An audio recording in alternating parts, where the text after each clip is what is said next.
Welcome to the Startup Grind.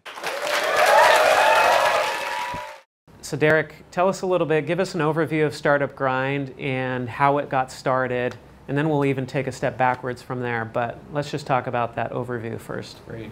Thanks for having me. Happy to be here. Startup Grind's goal is to educate every entrepreneur in the world, and we do that through events like this and through videos that we'll film tonight, and we have hundreds of those, thousands of those videos on our website, and we'll host about 1,000 events this year for entrepreneurs, for about 75,000 entrepreneurs attending the events, and then a few million people will watch our videos and get content education from our website. So that's what we're doing. And Startup Grind was at very humble, simple beginnings. Startup Grind was nothing. It was this side thing that an event that a friend and I hosted. There were 9 people at the first one, almost 6 years ago. And we were building startups, and we felt like we could get our friends together, we might be able to help each other, we could come up with good ideas, and maybe we would start companies together or something. And the values of Startup Grind, which are really simple, were really there at the beginning, which Startup Grind is about giving more than you take. It's about helping someone before you help yourself, and it's about making friends. It's not about LinkedIn connections or business cards. It's about how many people can you meet and help, get to the next level and build friendships through that. And so we did it. We did it once a month, and after about 6 months, we had 4 people attend an event, which did not seem like a success. And I got in the car. This was about sort of in 2010, so about 5 years ago, almost to the month. And I said, this is a huge waste of time.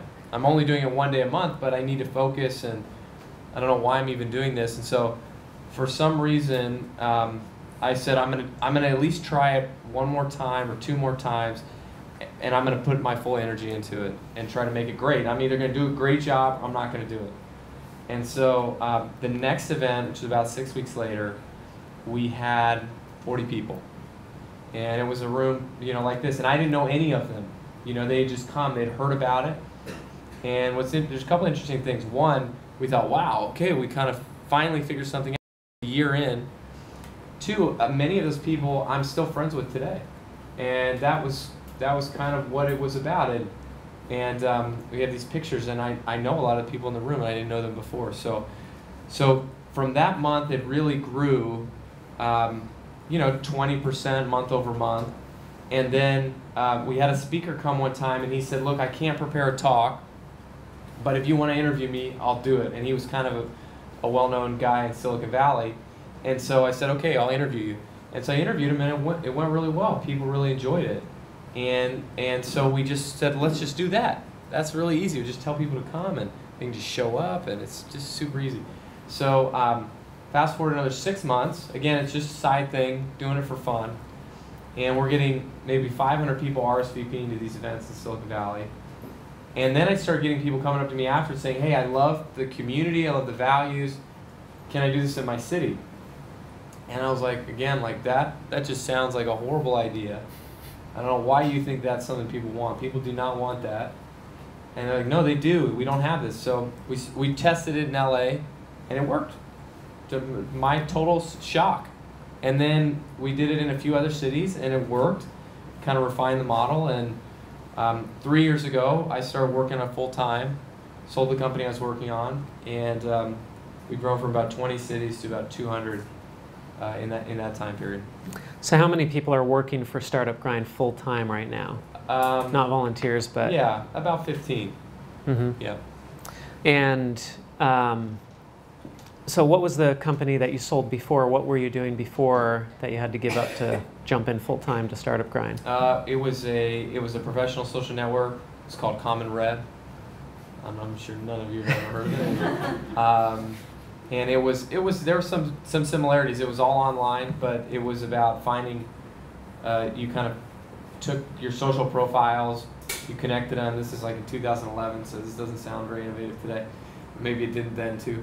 But we take all your social data and then match it against other people and tell you what you had in common and what you should talk about from professional and other things. But so that's what it was. Mm-hmm. So let's go backwards a little bit. So let's talk about your family or your upbringing. Is entrepreneurship something that runs in your family? Do you know where it came from?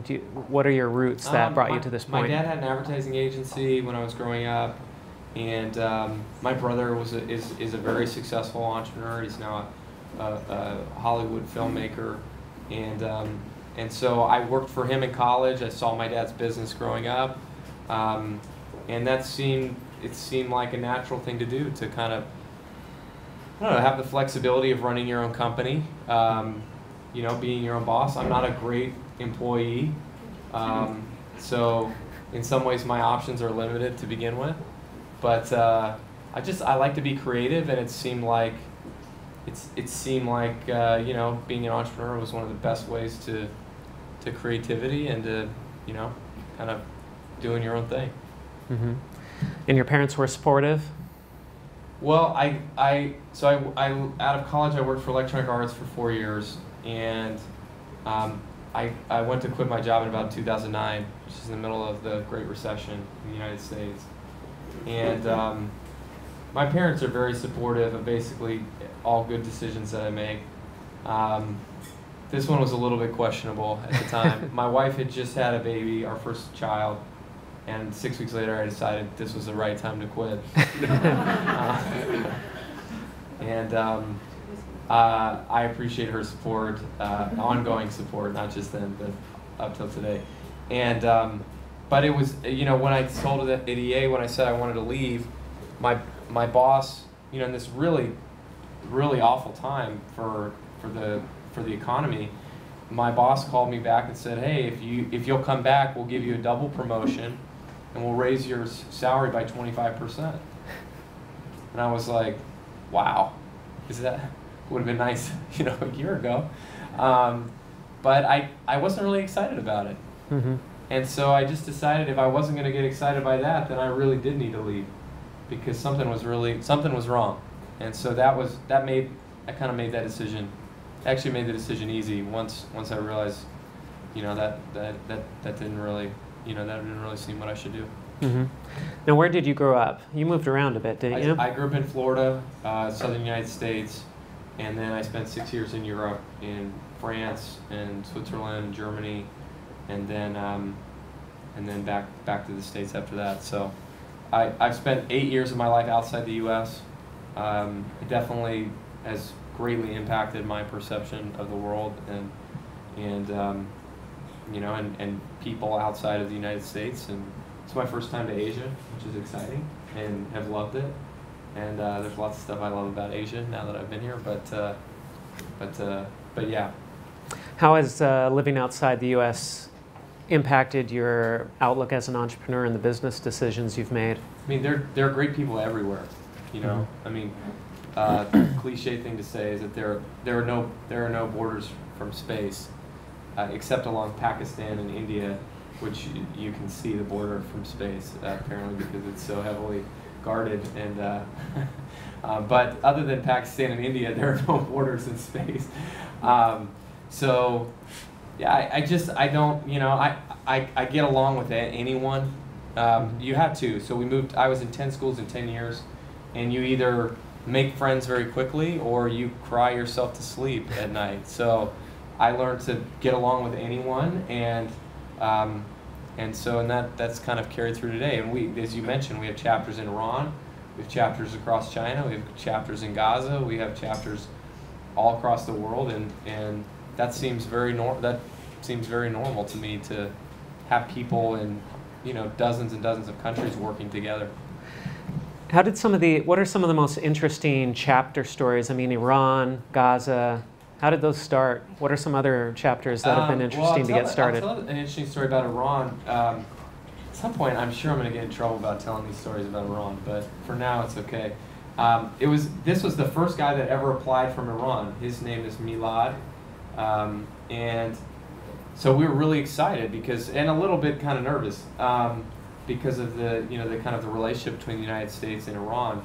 And so the first thing is, you know, American countries cannot do business with anyone in Iran. And so that's very clear, and we have no intentions of breaking that. And so when we first got on the phone, what we do, the way that the business model works and the way that the community is sustainable is a part of every, a small portion of every ticket goes back to the kind of HQ to build out tools and kind of run the global community. And so, but we have a few chapters where we don't take anything. We just do it to do it because it's good for mankind. And Iran definitely would be at the top of that list, okay? So I'm trying to explain this to him, and I said, we're on Skype, and this guy, I mean, we got so lucky with this guy. He was absolutely the perfect guy to get. We now have 5 chapters in Iran, and he is like our country manager, and he is one of the best people I've ever met in the world. But we're sitting there talking about it on Skype, and I'm like, look, usually we do this thing where, you know, we have a percentage and then you keep, you know, most of it, but we take a little small percentage. But I want to just tell you, that's not what we're doing here. You can keep everything. We just, you know, I just wanted you to know how it works. And I was like, just use it to, you know, pay for a ticket to come to our conference or something like that in February. And he said, he goes, okay, so you want me to put the money in a jar and you want me to bring it to you in February at the conference? And I'm like, that is absolutely not what I said. For anyone listening to this right now, we don't want anything to do with it. No, no, no, no, no, no. So, anyways, so he said, I see, keep it, you do whatever you want. He's like, I can do that. If you want me to bring it in the jar, I can totally do that. We don't want that. We don't want that at all. So, anyways, I attended an event in Palestine about a year ago, and you go across, anybody been to Palestine in here? Okay, a couple people. Yeah, it's pretty sobering. You go through Jerusalem, and then you cross into the West Bank, you go across the checkpoint, and you kind of go from, in some ways, you know, this kind of very modern and vibrant place to just a complete mess. Mm-hmm. And then you go into Ramallah, which is quite a beautiful and affluent city, and then you walk into the room, and it's like walking in here. It's like being in San Francisco or in Hong Kong. There's engineers, there's CTOs. There's a guy sitting on the front row who worked at Microsoft for 17 years, and he's an angel investor, and he moved back to Palestine. I mean, pretty remarkable, you know. And then you walk back outside, and you're back in the middle of it. So, you know, and I think we play a very small role in helping inspire those entrepreneurs and get them to the next spot. Awesome. Now, you've been able to interview some pretty big names and get to meet some pretty awesome people. What are some of the favorite interviews that you've been able to do? Some of the people that have been the most fun to meet and talk to? Well, I'd say if anyone's looking for some really useful things to listen to, I could share a couple that would be particularly useful. I interviewed the founder of Nest, Matt Rogers. Very insightful guy. This was shortly before they got acquired by Google.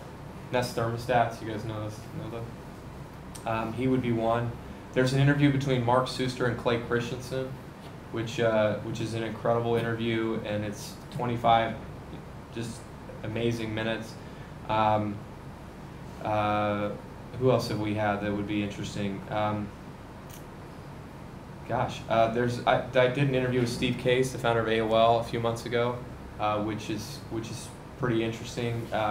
He's a really fascinating person, and he's got this program called Rise of the Rest, where he goes across the United States into these like tertiary cities, and he just comes into town, he does a pitch contest and gives $100,000 to the winner of his own money.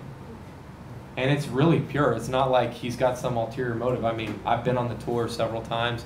We go from bus to bus or city to city on this like you know, crazy nice bus, and he's just like, you know, he's just trying to like promote entrepreneurship and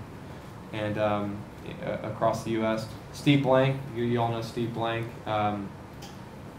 one of my idols, and you know, very fascinating guy, great guy to listen to. So those would be some. Mm-hmm. So what are some of the challenges that you faced with Startup Grind? You told us about the start and some of the challenges there. Have there been other roadblocks along the way that have been tough to overcome? Well, it was never about money. It was always about fun. So, just like us solving our own problems. So at some point we had to figure out if it could be sustainable. And we used to have these events. All of our events were free in the beginning, and what I realized, what happened was one time, this guy walked into the event, and we had this, table full of pizza, and we got dozens of pizzas, and it's not good pizza. Like, we're just paying for it. We didn't have any money. We're just like buying whatever we could buy, to facilitate some kind of networking and engagement. And he walks over to the pizza, and he pulls out a plate, and he stacks like 10 pieces of pizza, like this. And then he just walks out. I was like, what a jerk. But I realized that it wasn't a community, it was more like a startup homeless shelter or something. Because the pizza was so bad that like he must really be hungry if like he's coming to our event to get food. So what I decided was like I didn't have time to filter everyone to make sure the room was good. So I just said let's just charge, and like I know that guy will not come back if we charge, and that was like why we did that. And the next event, I was kind of shocked because 60% of the people came back, they paid, and it was the highest quality 60%. Mm-hmm. And so paying for a ticket became this way of establishing commitment. And you saying, hey, like, it's 5 o'clock, I'm busy, man, but I paid for that thing, like, I gotta get out there. And, I gotta get my money's worth, and hopefully you do every time you come. And, you say, I gotta stay late because I paid for this thing, so, I gotta meet a few people, I gotta get some ROI on this. And that's great. And so, that became something that naturally happened, but really facilitated even anything, being able to happen after that. Mm-hmm. What would you say was kind of your first major success? I mean, you had that event where you had the 40 people come and it started growing from there. You had the event in LA. Was it one of those moments, or was there another moment where you said, hey, this is actually going to work out? This is going to be big? We had an event with the founder of Pinterest. Mm-hmm. And this was in early 2012. Y'all know Pinterest? Y'all know what Pinterest is? He doesn't do hardly any interviews, and at the time he'd only done like one. And so I emailed him. One of my favorite times to email people is between Christmas and New Year's. Not on Christmas, but like maybe the 27th to the 31st. This is I'm telling you, this is a little pro tip here. Very successful people are checking their email during that time, and they're not getting a lot of email. And so it's a great time to get somebody to read what you're trying to talk to them about. They're not busy, they're not getting a lot of inbound, but they're working. So he agreed to speak on like a whim. I don't even know why. It was a cold email. Sent it on the 29th of December, and he said yes. And like this would be like getting, I don't know, Slack or something like that, like the founder of Slack, but he's never spoken. No one's ever heard him speak, So this was huge, and it was on like NBC Nightly News, and we were just like this dumb meetup, like it was nothing, we were in LA and New York, and that was it. But it felt like, hey, we're part of the history of what's being written. We're part of, telling Pinterest's story. It was really cool. Neat. So now, tell us about this Asia tour that you've been on. How long have you been out here? What cities have you visited? What has it been like? Shanghai Wednesday, Chongqing on Thursday, Shanghai Friday, Thailand on Saturday. We didn't do any work there. And then Monday, Kuala Lumpur, Tuesday, Guangzhou, this afternoon, Shenzhen, and then here in Hong Kong tonight. And we leave on Friday. So first time in Asia, what are your impressions of the startup scene in these towns? I think China's awesome. Uh-huh. Yeah, I think China's a really amazing place. I'm not the first person to say that, obviously. But the thing I love about China, is it okay if I talk about China? I spent most of the trip in China. Is that all right? We have freedom of speech here. The thing I love about China is like, it's so entrepreneurial. Everything about it is entrepreneurial. And like, even when you're like getting off the plane, I've spent a lot of time on planes, like people like, they know what they want to do, and there's not really any BS about it. It's like, I'm doing this, get out of the way. Right? I really like that. Yeah, that's China. I love that. Yeah, because and it's not personal, right? Or at least I don't feel personal about it. Like you look down to like check your bag, and all of a sudden like 5 people got in front of you. You know, it's like, hey, that's your fault. You know, it is my fault. And you're getting off the plane, and you know, and it's like, you better be ready to go. Don't waste my time. Or like, I'm gonna run you over. And in the States, you know, or other places around the world, it's like, hey, you know, you got the old guy pulling stuff out of the over, and it's like, and you know, we're too polite to say anything about it. You can't say anything. You just sit there and kind of stew on it, or at least I do, because I'm sounding like a really angry person probably right now. But I just find it I find many things very practical, and I also love the taxi drivers. I think they're fantastic.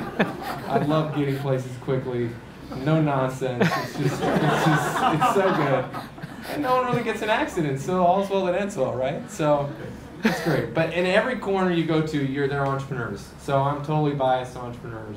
But everywhere you go, you walk through the fish market, you walk through the fabric market, you walk through wherever you go, people are hustling so hard. I love it. I love hearing the pitches. I love walking up and somebody just badgering you about buying their thing. I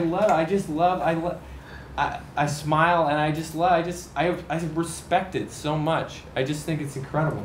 I went into a jade market this morning in Guangzhou, and there's like hundreds of people selling the exact same thing within a 1 square foot of each other. And I know as soon as we walked in, all eyes went up to us, and I know everyone in there was like, sucker, right there. Okay? But we didn't buy anything. But I just think like everyone here, and I know if they weren't selling, if they weren't making money, they wouldn't be there, right? They would find something else to do. And so it's just like trying to understand, like, here you are selling the exact same thing as all these other people, and yet you find a way to make it work. It's just amazing to me. I have incredible respect for it. Much harder than my job, that's for sure. So what could Bay Area entrepreneurs learn from China? Get out of the way on the airplane. There's so much.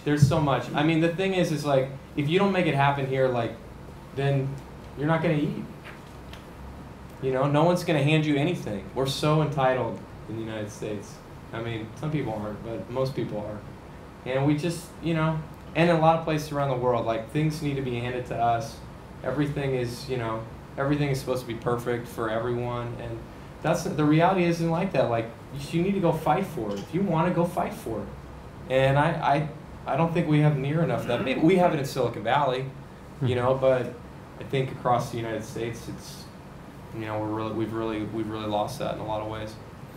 So let's talk about the Bay Area a bit. What has it been like living and doing business and being an entrepreneur in the Bay Area? Is it everything that we see in the magazines and on YouTube, or is it different when you're actually there on the ground? Well, the streets are paved with venture capital dollars and entrepreneurs' tears. I think I've been there 10 years, and it's a fascinating place. I don't think I'm from there, but I love it. You know, there's a lot of just great things about living in the Bay Area. The weather's great, the schools are great. It's expensive to buy a house, but other than that, it's an incredibly diverse and interesting place. You're fighting for attention. There's a lot of competition.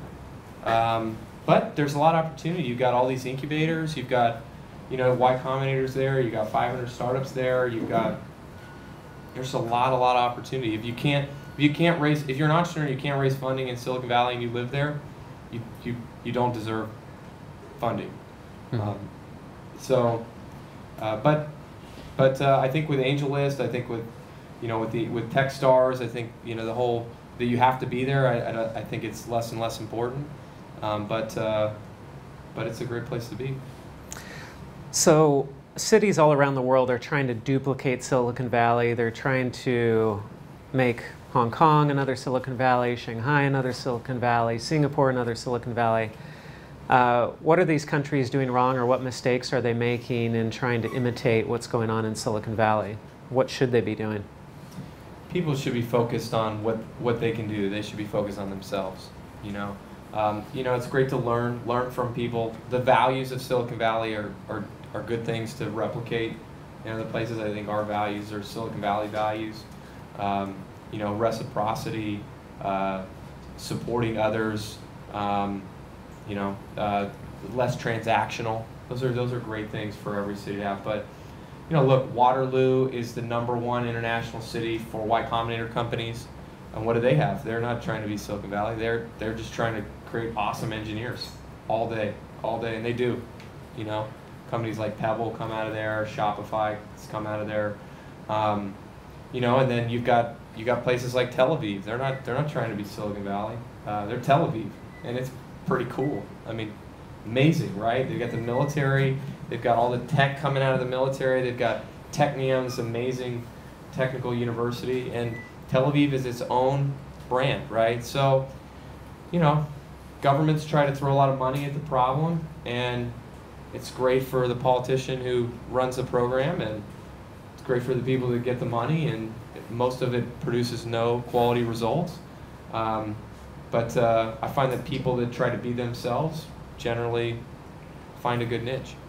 So you talk about reciprocity and these positive things in Silicon Valley. I think a lot of people who haven't been there might be surprised to hear that. They might assume it's more of a kill or be killed type environment. But what has been your experience with people there?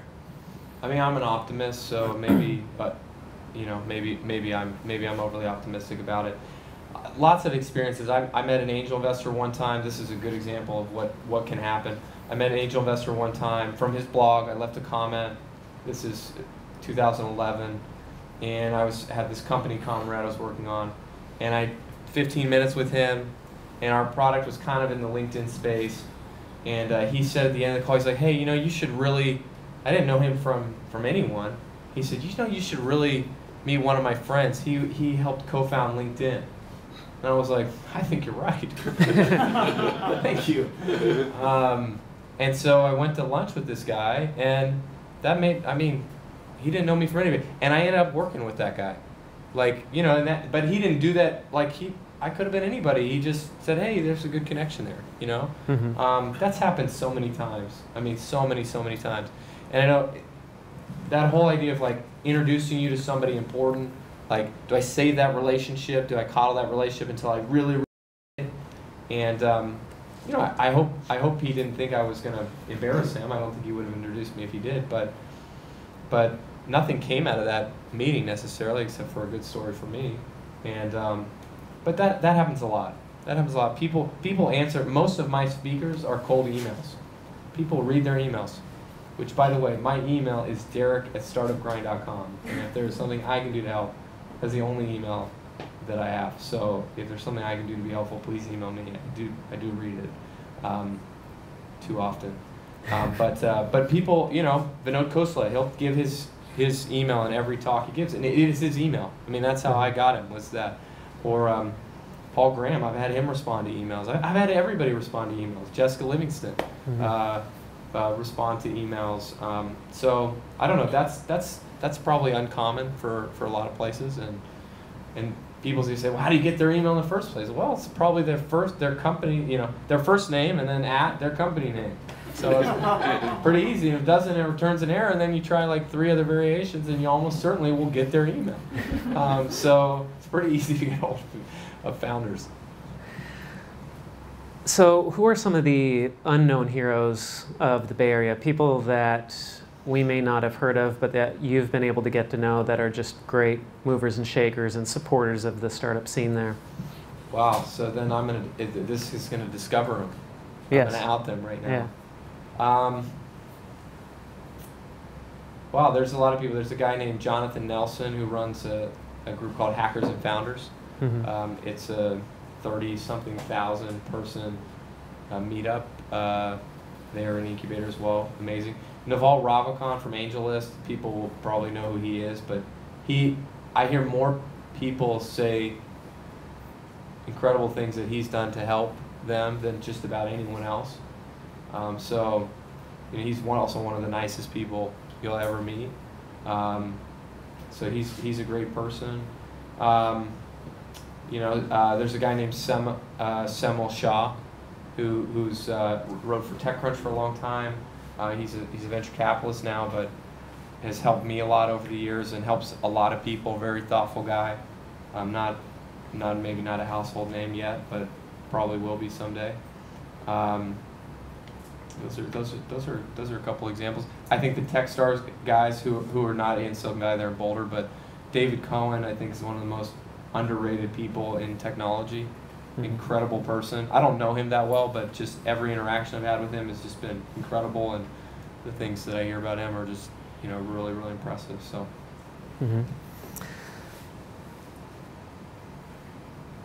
So for the startups here, the entrepreneurs who are considering doing a startup, and they have a chance to go to the Bay Area, be part of Y Combinator 500 startups, how valuable of an opportunity is that to go there and be part of that? We've had some entrepreneurs go from Hong Kong and be part of that. What's your take on these programs? Is 9gag here? Is that a Hong Kong company? That is a Hong Kong company. Yeah, it is. Yeah, those guys did, I think maybe they did both. They did 500 for sure, but they may have done both. But yeah, I'm sure there are other companies, but that's the one. That was the first one that came to mind from Hong Kong. Look, if you get into YC or 500, I don't know. It's your call, but for my money, it's worth it. What's some of the value that companies get from these programs? Well, it creates what they do is, so to raise funding, right? You need, the most critical thing is you need leverage. So you need to pin the investors against the wall and make them give you an answer, either yes or no. And Y Combinator and 500 startups are great at getting investors to give you an answer and to get in the room and make a decision on it. It's really easy for somebody to say, oh, this is really nice, check in with me in a few months, which is not helpful at all to an entrepreneur. But if you're going to these programs, then you have demo day, you have this 3 months, and then they have to make a decision. And they fund YC, they fund 80% of the companies, 500 startups, it's less. But even the ones that don't get funded, there's a Y Combinator company that didn't get funded this last batch that I've become friends with. And it was still incredible for them. And they got great feedback, and they had this incredible experience. They're from Brazil. And, and they're way, way better off than they were 3 months earlier, and it cost them 6%. But, for a Brazilian company to get 120 grand or whatever it was, like, that actually goes a long ways in Brazil. So, but each person's different. But for my money, if I'm in an early stage and I get that invitation, I'm almost certainly taking it. So I probably wouldn't go to many others outside of that. YC, TechStars, 500 startups, very few incubators outside of those three I would even ever possibly consider. Yeah. So with Startup Grind, what would you say have been the biggest failures or learning experiences for you from the business? What do you look back on and say, wow, that was a really valuable experience that I went through, even though it wasn't fun, perhaps? Well, I've made a lot of mistakes with Startup Grind. I'd say my bigger learning experience were probably just before Startup Grind with some of the other products that I built. We built an iOS app. The day after the iPad came out on stage, I brainstormed with the guy this game.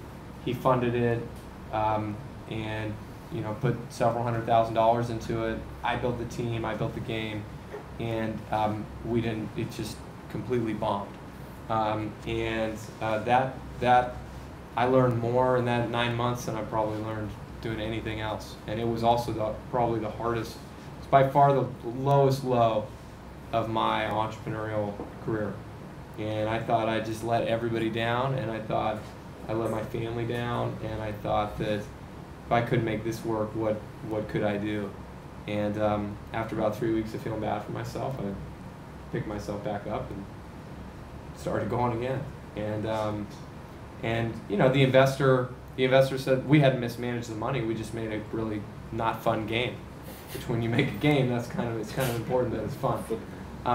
So no, you know, you write that one. Another pro tip: if I'm making a game, he said it should be fun. It's really smart.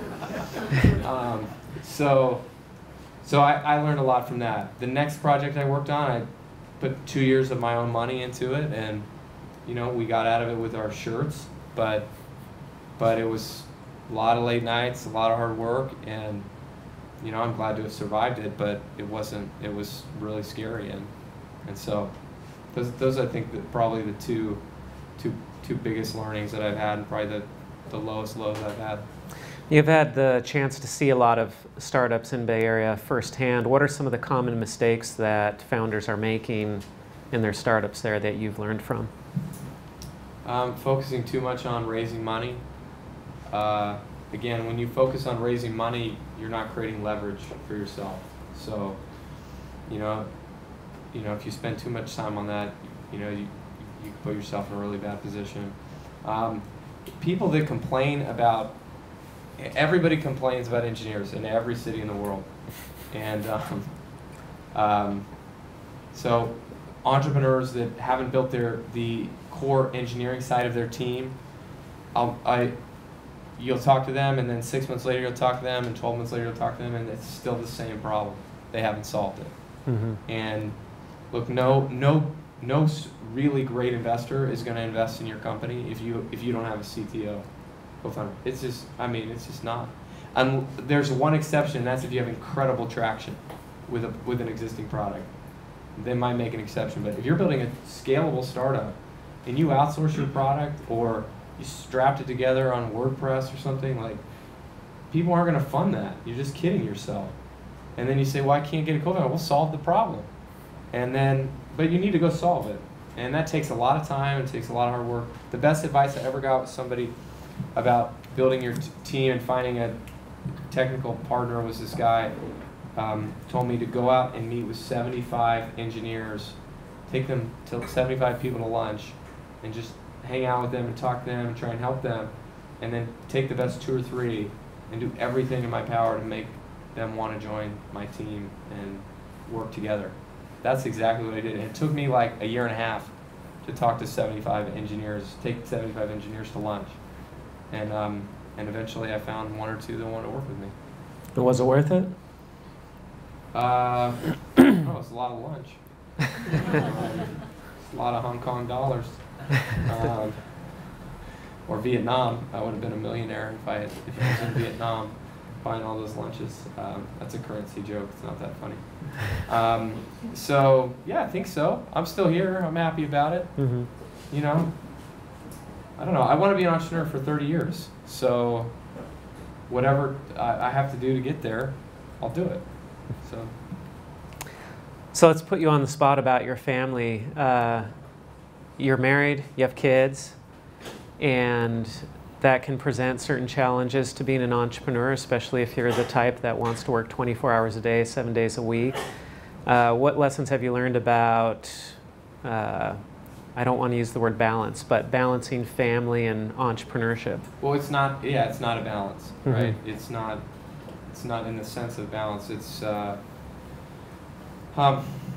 like anything. It's a lot of work and a lot of time, and you know, if you care about something, then you put time into it. So every day I try and put more time in it than I did the day before.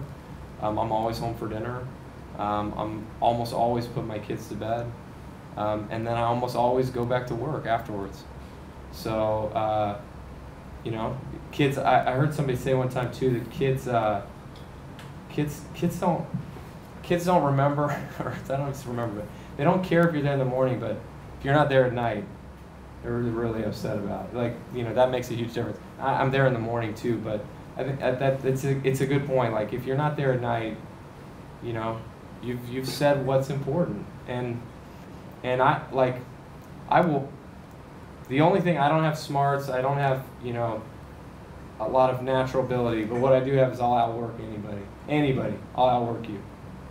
And I still do that and have 3 kids, and I think a good, healthy family and relationship, a wonderful wife, and, you know, but, so how do you do that? You do those things first, you make sure you get them done, and then put in all the other things, and it just seems to work. And sometimes that means staying up till 2, and sometimes that means staying up till 4, and sometimes that means taking your kids to Startup Grind, and that means, which I'm awesome to have some kids here. It's great.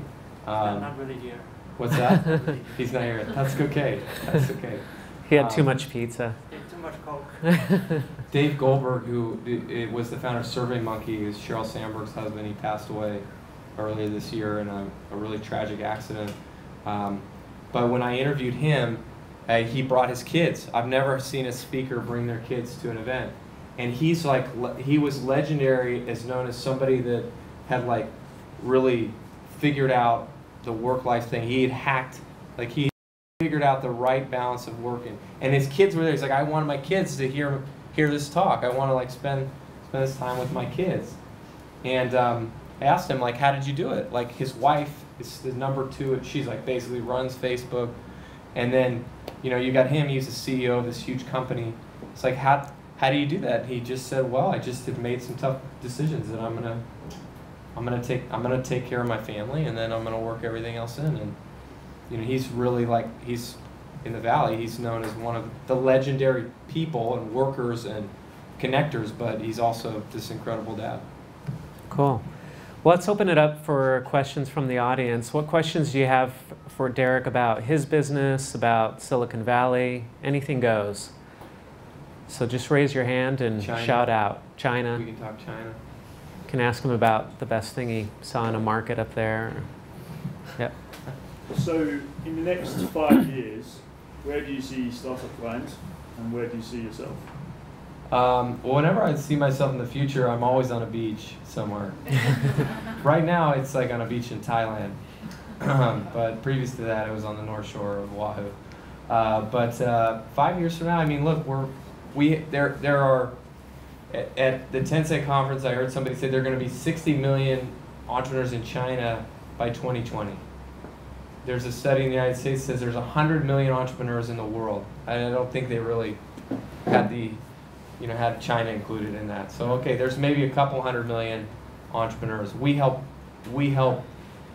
a very small percentage of that. So I hope we have a much greater impact. I hope my goal in the future is that, you know, that if you want to be an entrepreneur, somebody says, hey, you should start a Startup Grind. And so, you know, we've just barely started. And that's kind of a stupid thing people say sometimes, like, oh, we've just scratched the surface. Like, dude, like you raised $100 million, you just scratched the surface, like, come on. And that's obviously not me, but like as we go, the vision, the opportunity gets more and more clear that it's absolutely humongous. So. You said about don't focus on raising funds, and obviously Uber and other companies out there have raised $75,000 billion, which is ridiculous. But you've got a team of 15, and I think LinkedIn was started with a team of 6 or something. Is it actually necessary to raise that? If you can grow organic, do you think you should sort of stick with that and stick with the team that you've got? I don't know. I think part of it's the motivation of what you want to do and what kind of business you want to build. You know, there's this whole like stipulation that, you know, if I don't raise money or I don't take venture capital, then my business isn't as good as the ones that do. And the guy that started Slack, this guy named Stuart Butterfield, I heard him give a talk recently, and it was fascinating. This is like the hottest company in the Valley right now, and who's using Slack? Are people here using Slack? Okay, so you get it.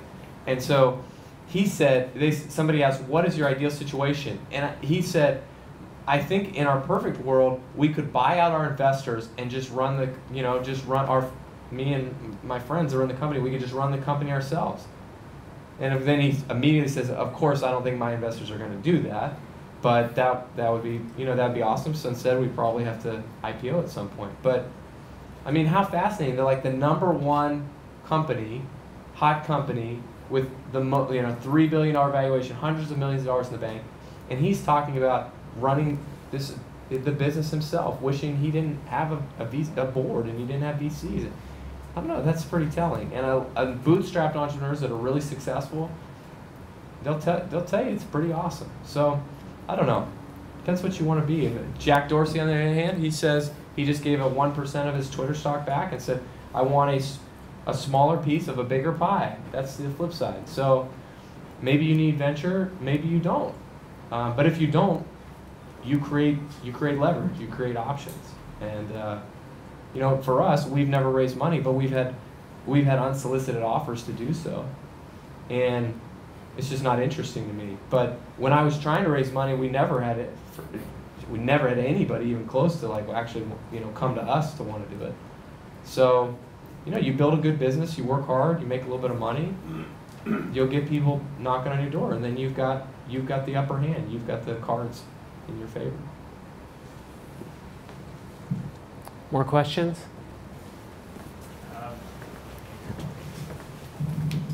Can you speak to a little bit of the key differences in the barriers and challenges when you ran Common Red and Startup Grind now?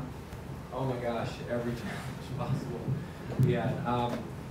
We had a very small technical team. I outsourced part development, plus my CTO. The guy that we outsourced to did a really poor job. It cost us a lot of money. We picked a market that LinkedIn, which was absolutely our competitor, when we started had 50 million users. When we stopped, they had 150 million. So this was a bad call on my part. We moved slow. We didn't have good growth. We had too many features. We weren't solving a real problem. I mean, I don't know, I can go on. Those are just the one I haven't thought about it once, and that's the first things I can think of. So we made every mistake in the book. We didn't have money. We were using my money. So, but you have to grow. If you're going to build an app or if you're going to build a product and you launch, you have to be growing. If you're a web app or if you're a mobile app, you've got to be growing tens of thousands of users every month to be relevant. It doesn't need to start there, but you need to have a growth rate of YC's number 7%, could be doubling, every month. So we weren't anywhere near that, and we couldn't get there. And so, yeah, this is what I found. Whenever I try to force something, it doesn't work. It's natural. That's why, if you can keep what you're doing a project as long as possible, huge advantage, because you don't have the pressure of I've got to make money on this right now, or I'm gonna have to go back and get my job.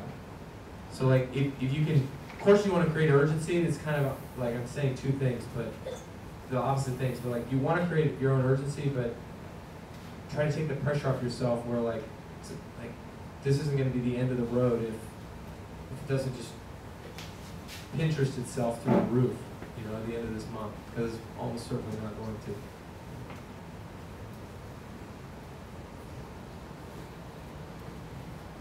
Who else? I think I'm loud enough, but I have a light question. So Gaza, Palestine, amazing places. What do you think is the next on that list? Where you would like to start from? I think I'm gonna say this wrong because I always do Maldives. Did I say that right? Yeah, Those islands. Maldives. Yeah, because I just really want to go there. And I met a guy in Kuala Lumpur on Monday who's like, would you ever do a chapter in Maldives? And I'm like, are you kidding? Yes, approved. I don't even know, who are you? You're homeless, I don't care. We're doing it. So that's where I'd like to do it next. You mentioned earlier about sort of 60 million future entrepreneurs in China. And I work a bit with the startup scene in China, and something that I really noticed is a sort of the difference between the English-speaking part of it and the Chinese-speaking part of it. That sort of culture and language difference really makes it hard to create one community. Could you share some stories from other places where you had this issue with startup grind and like how you overcame them? I mean, look, my take on that with China is that China is mostly full of Chinese people. Pretty crazy, awesome observation. Like, even our own stuff, like, you know, I think much of what we do is too American here. You know, I feel weird about it. I feel weird in some of these places where, like, if I see Start Grind in English in a very Chinese place, like very Chinese city, like, I feel weird about it. I just don't. It doesn't make sense to me. And maybe I got it wrong, but I think you gotta have local people involved. You gotta have local people who are invested in the community, long term involved. You know, as expats, as somebody who's lived overseas for a long time, it's really hard. It's really hard. The language barriers. I mean, just being totally honest, like, just language. Like, we did this in English. We've just eliminated. I don't know what percentage of people in Hong Kong are Chinese speaking only. What is it? Does anybody know? What is it? It's pretty small. Okay. No. Yeah. The Chinese don't. Oh. So nobody speaks English in Hong Kong, you mean? Yeah. Oh, that's pretty small. Is it small? Okay. Well, let me tell you, in Chongqing, pretty huge. So, like, if we have somebody who's from, you know, we have an expat in Chongqing doing the events in English, I don't know, that doesn't really make sense at all to me. I just don't think it's good. It's not good for them. You know, so Hong Kong's not like that. There's a few others. Malaysia's not like that. You know, or Kuala Lumpur's not like that. Singapore may or may not be like that. But I think you've got to work with the locals. It's got to be local first, you know, and then from there, the expats are like, you're the you know, I don't know what the nice way to say this is without offending people, but you know, we're guests in those countries, so we should be doing what they do. You know, I don't know. That's my take on it. So I didn't say it very eloquently, but it's hard to melt those two together. So from starting Startup Grind, you mentioned your lesson with setting up a fee, as well as that cold email that managed to get you a very big person to basically let you interview with them. Aside from that, since the beginning till now, how would you say you've nurtured that social awareness of Startup Grind, especially with upcoming entrepreneurs and startups, basically? I think the most important thing we've done is related to values, which I talked a lot about, but you can only do so much. There's only so much time in the day. Your message has to be clear. Your values have to be clear, and if they are, then, I mean, we get 120 people apply to start a chapter every month. We approve about 5 or 6 of those. So how and why? Well, because the message is really clear and it's really simple. And it's not that it was always like that, it's that we've refined it to be very, you know, that it's this one thing, and you're either in or you're out. You know, if you like this, then what we found is that if we find people that like that, they're in immediately. They're like, I'm doing it. We have our guy in Guangzhou, he runs a website that gets 20 million uniques a month that he started. They serve 600 million banner ads a month on their website. I mean, this thing is like insane. And super successful, super busy. He saw it in 1 second, he got it. And he looked at by looking at our website and our messaging and what we said. And I can't, you know, as someone with limited time, that has so much more exponential potential for what we're doing. Anything I can do, right? So I think if you're an entrepreneur, getting those messages, honing them in, constantly tweaking and constantly simplifying it, working on your values, putting it right front and center on your website, and those things, you'll be surprised at what an impact those things will have. Let's have 2 more questions and then we'll wrap it up. 2 more? With you knowing or been through all these chapters all around the world, do you think there's a tech bubble coming? That's the question I forgot to ask. I had that. The bubble. Yeah. I don't know. Honestly, I mean, who knows? I can give you my opinion, and everybody's got one. But I mean, there's good data that says that it is, and there's good data that says it isn't. everyone I've seen in Asia has a smartphone. That's a great data point that if there will be a correction, but not, when we say bubble, it's like, that's like we're talking about 2000, 2001, right? I don't think that's happening. There's just too much, you know? Like, you look at WeChat, you look at Instagram, you look at, like, these things aren't going away, you know? Smartphones aren't going away. And but honestly, like, what do I know? I don't know anything about anything, especially that, so I'm sorry. I don't know. Last question. Is there any one of those chapters that doesn't work very well? No, they're all perfect. Just like your children. And my children. Yes, there are. But I've only ever fired one person. So we get it right. We get it right about 80% of the time. We get the right person. And about 20% of the time, we just flat out get it wrong. And so, but you'd be surprised. It's kind of like Airbnb. We all thought that, like, if you're staying in somebody's bedroom in their house, like, a bunch of people are going to end up getting killed by psychopaths. But actually, things just kind of worked out. It was fine. Anyways, you're like, what are you talking about? But there's the same thing with this. You'd think a lot of things would just happen that would be bad, and actually, it almost always just works. It's really simple. It's really hard to mess up. So, like, look around you. This is super simple. And, like, Josh and the team do this amazing job. You know, he prepares the interview, this stuff. We get this great video, but it's not a lot to mess up. You know, you like turn the banner the wrong way.